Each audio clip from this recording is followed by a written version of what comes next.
नमस्कार, माझं नाव Ulhas Thakur. Nature friend सोसायटीतर्फे आपण सर्वांचं मी स्वागत करतो.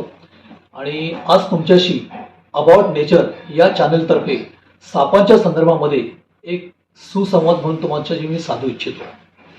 सर्वप्रथम एक लक्षात ठेवा की जगामध्ये साप हा एकमेव प्राणी आहे की ज्याच्याबद्दल माणसाच्या मध्ये भीती आहे, पण ही भीती आदरयुक्त आहे.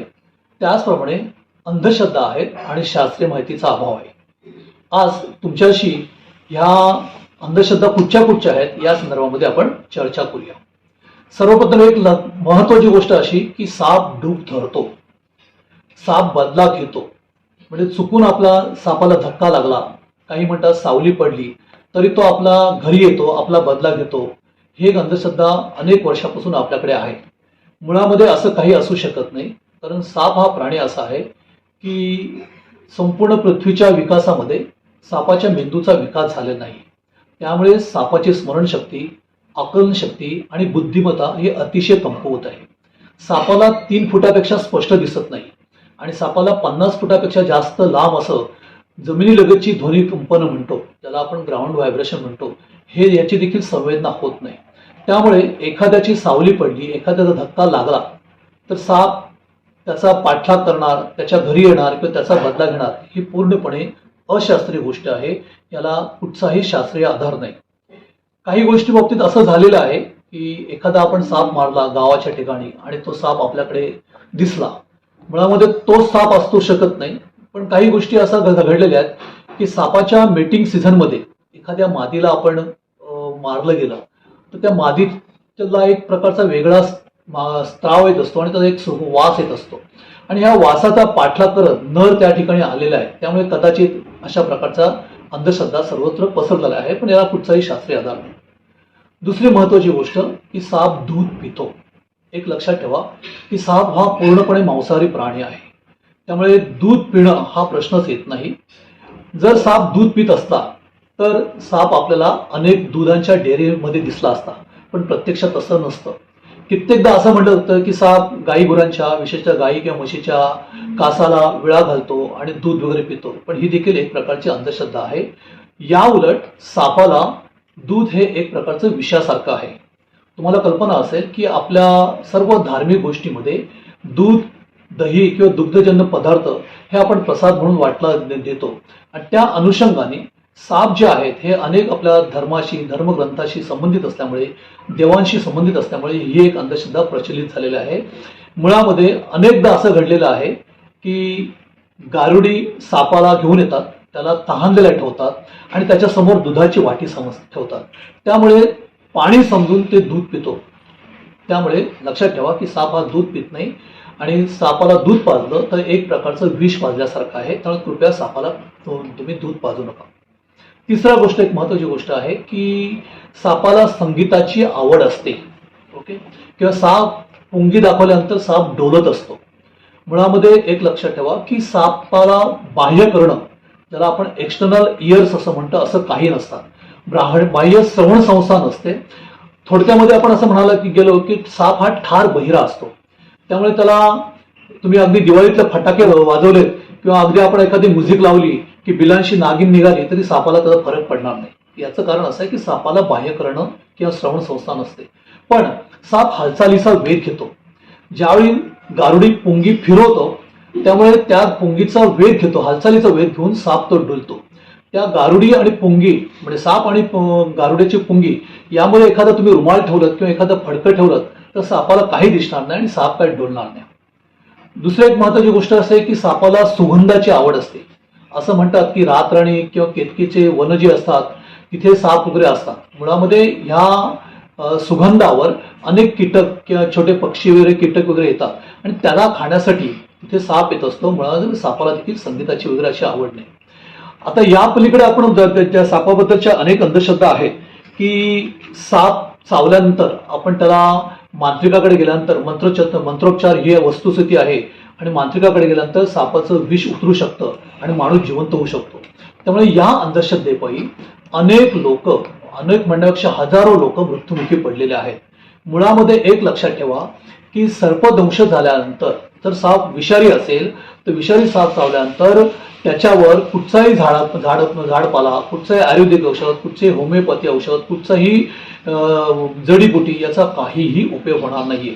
या बाबतीत प्रचंड संशोधन झालेले आहे आणि संशोधनाच्या अंती असं सांगितलं जातं की सर्पदंश झाल्यानंतर यावरती एकमेव इलाज आहे आणि तो म्हणजे केवळ प्रतिसर्पविष इंजेक्शन, म्हणजे ज्याला आपण इंग्रजीमध्ये अँटी स्नेक व्हेनम इंजेक्शन असं म्हणतो. तर सर्पदंश झाल्यानंतर मांत्रिकाकडे नेणं म्हणजे आपला मृत्यू ओढून घेणं याच्यासारखं आहे. तर कृपया तुम्ही सर्पदंश झाल्यानंतर लवकरात लवकर योग्य तो वैद्यकीय उपचार करण्यासाठी त्याला प्राथमिक आरोग्य केंद्र, सरकारी हॉस्पिटलचं किंवा जिथे इंटेन्सिव्ह केअर युनिट, ज्याला ICU असे युनिट्स आहेत, अशा प्रायव्हेट हॉस्पिटलमध्ये लवकरात लवकर न्या आणि कुठच्याही मंत्रोपचारावर किंवा कुठच्याही मांत्रिकावर अवलंबून राहू नका. हा एक अतिशय महत्त्वाचा आहे मुद्दा आहे. दुसरं म्हणजे सापाची कात. साप, तुम्हाला माहिती आहे की साप हा सरपटणारा प्राणी आहे, त्यामुळे त्याच्या अंगावर केस येण्याचा प्रश्न येत नाही. त्यामुळे त्यांनी काट टाकणं हा एक प्रकार असा आहे की प्रत्येक साप म्हणजे सापाचा पिल्लू जन्माला आल्यानंतर 3 दिवसापासून 7 दिवसापासून अगदी महिन्याभरामध्ये साप काट टाकत असतो.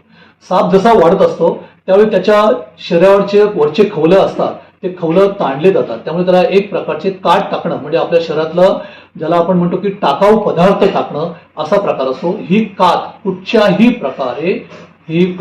प्रकारे उपयोगी नसते, पूर्णपणे निरुपयोगी असते. तर त्या कातीमध्ये कुठच्याही प्रकारचं औषधी गुणधर्म नसतो. नंतर असं म्हटलं जातं की काही वर्षांनी जे साप जे असतात हे काही वर्षांनी साप पुनर्जन्म घेतात. एक लक्षात ठेवा की सापाचं आयुष्य हे 5 ते 15 वर्ष असतं. जेवढा साप लहान तेवढं त्याचं आयुष्य कमी. आपल्याकडे काही साप आहेत, उदाहरणार्थ अजगर आहे. अजगर जो साप आहे, अजगरचं आयुष्य 30 ते 40 वर्ष आयुष्य झालेलं आहे. त्यामुळे कुठचाही साप पुनर्जन्म घेण्याचा प्रश्न येत नाही. आपण म्हणतो आपण सापाबद्दलच्या ह्या ज्या गोष्टी मी सांगितलेल्या आहेत, ह्या ज्या गोष्टी आहेत, अनेक गोष्टी आपण पिक्चरमध्ये बघतो, हिंदी सिरियलमध्ये बघतो. हे जे हिंदी सिरियलमध्ये किंवा पिक्चरमध्ये दाखवतात हे एक प्रकारचं फोटोशॉट म्हणतात, त्याचा प्रकार असतो. यामध्ये कुठचंही तथ्य नसतं. प्रत्येक साप हा काही कालावधीमध्ये 5 ते 15 वर्षाच्या कालावधीमध्ये मरतो असतो. पुनर्जन्म घेण्याचा प्रश्न काही येत नाही. मगाशी सांगितल्याप्रमाणे साप हा सरपटणारा प्राणी असल्यामुळे सापावर कधीही केस उद्भवण्याचा येण्याचा प्रश्न येत नाही. पण काही गारडी लोक उदाहरणार्थ घोड्याचेच केस घेतात आणि त्याचं संपूर्णपणे एकतर डोक्यावर ते शिवले जातात, टाके मारून शिवतात, किंवा जबड्यामध्ये जे असतात ते जबड्या शिवून त्याच्यामध्ये देखील असे केस लावले जातात. कित्येकदा असं होतं की साप काट टाकताना ही जी कात व्यवस्थित बाहेर न निघाल्यामुळे हे जे कातीचे ते टोकं असतात, काही तुकडे असतात, ही तुकडे ते त्याच्या डोक्यावर किंवा शरीरावर इतर ठिकाणी राहिले जातात आणि त्याला आपण लांबनं बघितलं तर आपल्याला असं वाटतं की ते केस आहेत आणि त्यामुळे आपल्याला असं वाटतं की सापाच्या अंगावर केस असतात. हे देखील पूर्णपणे शास्त्रीय नाहीये. दुसरा एक गोष्ट आहे की सापाच्या डोक्यावर मणी असतो. तर कुठच्याही सापाच्या डोक्यावर मणी वगैरे नसतो. किंवा मागाशी सांगितल्याप्रमाणे सापाचे आयुष्य 5 ते 15 वर्ष असतं. काही गारडी लोक हे मणी असतात. हे मणी म्हणजे काय असतात, एक तर काचेचे तुकडे असतात की कित्येक वेळा काही असं आपण म्हणतो की खडू असतो. हा जो खडू असतो की त्याच्यामध्ये शोषून घेण्याची काही प्रक्रिया असते. असे काही मणी दाखवतात आणि मग गारुडी म्हणतात, काही खेळ करतात आणि सांगतात की बाबा रे, आता हे जो मणी आहे, हा मणी बघा, तुम्हाला आता तुमच्या शरीरावर टाकलात की तो पटकन विष शोषून घेऊ शकतो. मुळामध्ये त्याला आपण कॅल्शियम कार्बोनेटचे खडे बिडे असतात किंवा काही पित्ताशयाचे खडे असतात आणि मणी असण्याचा प्रश्न येत नाही. आमची कार्यकर्ते जे आहेत सर्प क्षेत्रामध्ये काम करणारे हे अनेक वर्षे ह्या फील्डमध्ये काम करतात. तर सापावरच्या डोक्यावर जो मणी असतात तो मणी त्यांना मिळाला असता आणि ते मणी घेऊन अतिशय श्रीमंत झाले असते की त्याला साता समुद्रापलीकडचं दिसलं असतं. त्यांना एक प्रकारची दिव्य दृष्टी निर्माण झाली असती. पण असं काही नाहीये. आता सध्या जो प्रचलित असलेली गोष्ट महत्वाची अशी आहे सापाबद्दल की जो मांडूळ जो साप असतो, ह्या मांडूळ सापाला 2 तोंडं असतात आणि ह्या मांडूळ सापाची तस्करी केली जाते आणि जादू टोण्यासाठी ह्या सापाचा वापर केला जातो. काही ठिकाणी याचं जे रक्त आहे त्या रक्तामध्ये रक्त शोषण आपण प्यायलो की आपल्याला एक पौरुषत्व प्राप्त होतं. अनेक रोगांवर त्याचा उपाय असतो. त्याप्रमाणे साप हा जो मांडूळ आहे, हा मांडूळ आपण आपल्या देवारामध्ये ठेवला तर आपला खजिनावर वाढतो असं सगळं म्हटलं जातं. आणि त्यामुळे गेल्या 5-10 वर्षामध्ये हा जो मांडूळ असतो, या मांडुळाची मोठ्या प्रमाणात तस्करी होत आहे. हे जे काही तथाकथित गारुडे असतील, काही लोक गैरधंदे करणारे असतील, हे मांडुळाला पकडतात आणि त्याला स्टेरॉइडची इंजेक्शन देतात. म्हणजे एखाद्या मांडूळ ज्याचं वजन 1 किलो असेल तर 2-3 महिन्यामध्ये तर वजन 5 ते 6 किलो वाढलं जातं. आणि जेवढं वजन जास्त तसं त्याची किंमत जास्त. अशा रीतीने लिटरली 10 ते 50 लाखापर्यंत या मांडलाची विक्री करताना वन खात्याने आणि पोलिसांनी त्यांना पकडलेलं आहे. ह्या मांडुल्याला 2 तोंड नसतात. कुठच्याही सापाला शेपटीच्या ठिकाणी तोंड नसतं. एका दिशेला म्हणजे तोंडाच्या ठिकाणी 2 तोंड झालेले साप जन्माला आलेले आहेत, ज्याला आपण म्हणतो की म्युटेशन. म्हणजे आपण ज्यावेळी साप जन्माला होतो त्यामुळे ह्या म्युटेशनमुळे काही एकाच ठिकाणी 2 तोंड आलेले आहेत. पण असे साप जास्त दिवस जगत नाहीत, कारण एका तोंडाला दुसरं तोंड हे आपलं भक्ष्य असतं आणि आपापसामध्ये मारामारीमध्ये हल्ला होत झाल्यामुळे असे साप लवकरच मरत असतात. एक अंधश्रद्धा आहे की सर्पदंश झाल्यानंतर की साप उलटा होतो आणि उलटा झाल्यानंतर माणसाच्या शरीरामध्ये ते विष भिनलं जातं. असं काही नसतं. प्रत्येक सापाचे जे दात असतात हे आतमध्ये फोल्ड केले असतात, असे आतमध्ये वाकले असतात. तर सर्पदंश झाल्यानंतर ते दात काढण्यासाठी तो डावीकडे आणि उजवीकडे अशी हेलकावे देतो. त्यामुळे आपल्याला असं वाटतं की तो उलटा होतोय. प्रत्यक्ष तसा तो उलटा वगैरे होत नाहीये. आणि त्यामुळे काही आपल्याकडे दुसरे जे काही साप आहेत की ज्या सापांबद्दलच्या अंधश्रद्धा आहेत. उदाहरणार्थ हरणटोळ आहे. हरणटोळ ही माणसाच्या डोक्यावर उडी मारते आणि टाळू खाते. मुळामध्ये हरणटोळ हा झाडावर राहणारा साप आहे. त्यामुळे कित्येकदा तुम्हाला झाडावर असा लटकताना वर दिसत असेल. त्यामुळे आपल्याला असं वाटतं की तो आपल्या डोक्यावर उडी मारेल. लक्षात ठेवा की त्याचं जे ते तोंड असतं हे अतिशय नाजूक असतं. तुमच्या टाळूवर उडी मारल्यानंतर टाळूवर त्याच्या शरीराला एवढ्या प्रचंड वेदना होऊ शकेल, तो चावू शकणारच नाही. परंतु किंवा त्याला तुमचा मेंदू देखील खाऊ शकणार नाही. फक्त त्याच्या शरीराला वेदना होऊन तो निघून जाईल. त्यामुळे अशा रीतीने आपण आज थोडक्यामध्ये सापांच्या अंधश्रद्धेबद्दल बोललेलो आहोत. यानंतरच्या पुढच्या सत्रामध्ये विविध सापांबद्दलची आपण माहिती घेणार आहोत. इतर प्राण्यांबद्दल देखील आपण माहिती घेणार आहोत. आजचा पुरता धन्यवाद.